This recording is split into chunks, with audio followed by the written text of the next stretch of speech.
అందరికీ నమస్తే. అందరూ బాగున్నారా? సండే స్పెషల్ టిఫిన్ ఏం చేసుకున్నారబ్బా? అందరూ నాకు కామెంట్ బాక్స్లో కామెంట్ చేయరి. ఫస్ట్ అయితే ఈ వీడియోకి ఒక లైక్ కొట్టురబ్బా. మీ లైక్ చాలా అవసరం నాకు.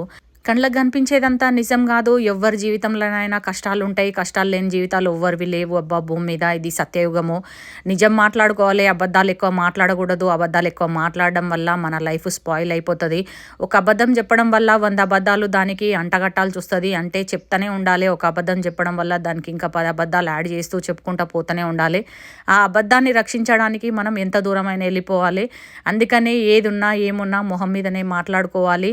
ఏ బంధంలోనైనా మోసాలు ఎక్కువైపోయినాయి అబ్బా. ఎట్లా మోసం చేస్తుర్రంటే అట్లా మోసం చేస్తుర్రు. ప్రతి విషయానికి పాపాలు ఎక్కువైపోయినాయి. ఆ భార్యాభర్తల మధ్య కూడా మోసాలు జరుగుతున్నాయి. నమ్మి పెళ్లి చేసుకుంటే భర్త మోసం చేయడము, లేకపోతే భార్య మోసం చేయడము ఉంటుంది. ఇవాళ రేపు ఈ సోషల్ మీడియా వల్ల కూడా ప్రాబ్లమ్స్ ఎక్కువనే అవుతున్నాయి. ఎన్ని అడ్వాంటేజెస్ ఉన్నాయో డిసడ్వాంటేజెస్ కూడా అన్నీ ఉన్నాయి అబ్బా. నేను ఏం చెప్తున్నానో ఎందుకు చెప్తున్నానో మీకు ఎవరికి అర్థం కాలేదు కదా. ఇల్లీగల్ ఎఫైర్స్ గురించి మాట్లాడుతున్నబ్బా. ఇల్లీగల్గా ఎఫైర్స్ పెట్టుకొని భార్యాభర్తల మధ్య సంబంధాలు కోల్పోతున్నారు. మంచి మంచి సంసారాలే కుప్పగోలిపోతున్నాయి. అన్నిటికీ మగవాళ్ళే కారణం అనైతే నేను అనను. అన్నిటికీ ఆడవాళ్ళే కారణం అనైతే నేను అనను. ఒక్కొక్క సిచ్యువేషన్ ఒక్కొక్కలాగుంటుంది. ఆడవాళ్ళది తప్పు ఉంటుంది, మగవాళ్ళది కూడా తప్పు ఉంటుంది. ఈ ఇల్లీగల్ ఎఫైర్స్ వల్ల జీవితాలు ఆగమవుతున్నాయని అర్థం చేసుకొని బతకడం నేర్చుకోవాలి. ఎందుకు ఇవన్నీ మనకు అవసరమా అనేది ఆలోచన చేయాలి.